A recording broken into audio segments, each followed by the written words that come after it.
Good evening dear students, welcome to smart IAS classes. मैं शिखर श्रीवास्तव जो geography की series लेकर चल रहा था क्लास 10 की रिसोर्सेज एंड डेवलपमेंट की।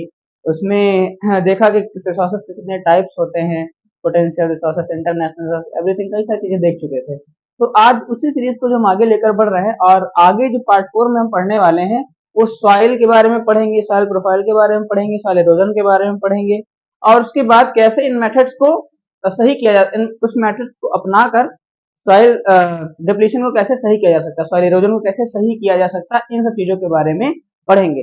चलिए बढ़ते हैं नेक्स्ट स्लाइड की ओर।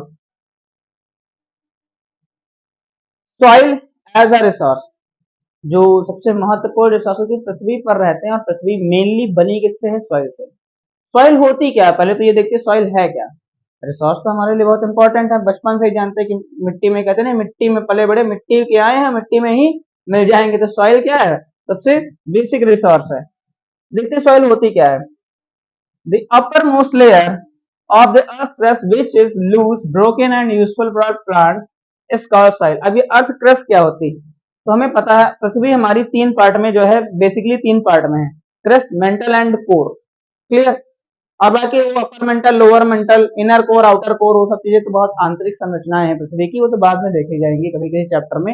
फिलहाल हम इतना देखते हैं कि जो द अपर मोस्ट लेयर, जो सबसे पृथ्वी की जो सबसे ऊपरी सतह होती है, जो ये पृथ्वी की सबसे ऊपरी सतह जो होती है, पृथ्वी की सबसे ऊपरी सतह, ये अर्थ क्रस्ट कहलाती है। क्या कहलाती है? और इसी अर्थ क्रस्ट को, इसी अर्थ क्रस्ट को जिसकी जो सॉइल होती है लूज होती है और आसानी से टूट भी जाती है, इसीलिए इसको क्या बोला जाता है? सॉइल बोला जाता है। क्या बोला जाता है? सॉइल। और इसमें होता क्या है? नेचुरल वेजिटेशन जितना है हमारा, यानी कि प्लांट्स स्पीसीज जितने हैं वो सारे क्या होते हैं इसमें उपजते हैं। क्लियर? चलिए next point. Soil consists of mineral matter such as sand and clay and organic matter such as humus, bacteria and earthworms। किन किन चीजों से मिलकर बनती है देखते हैं। सैंड यानी कि रेत, क्ले चिकनी मिट्टी, दूसरा ऑर्गेनिक मैटर जैसे ह्यूमस, बैक्टीरिया, सब कहाँ से आते हैं? पुराने पेड़ पौधे ये सब नीचे सड़ रहे हैं ना, रॉक्स हैं, इन सब चीजों से मिलकर क्या बनकर तैयार होती है? हमारी सॉइल बनकर तैयार होती है। क्लियर? चलिए next point. Soil is form mainly due to the process of weathering. Weathering होता है। वेदरिंग क्या होता है? Cutting down of rocks. Cutting, terms को क्लियर करते चलेंगे। कटिंग डाउन ऑफ रॉक्स, पत्थर जो कट छटकर, पत्थर जो कट छटकर क्या होते हैं? बनते रहते हैं, उन्हीं को क्या बोलते हैं? वेदरिंग।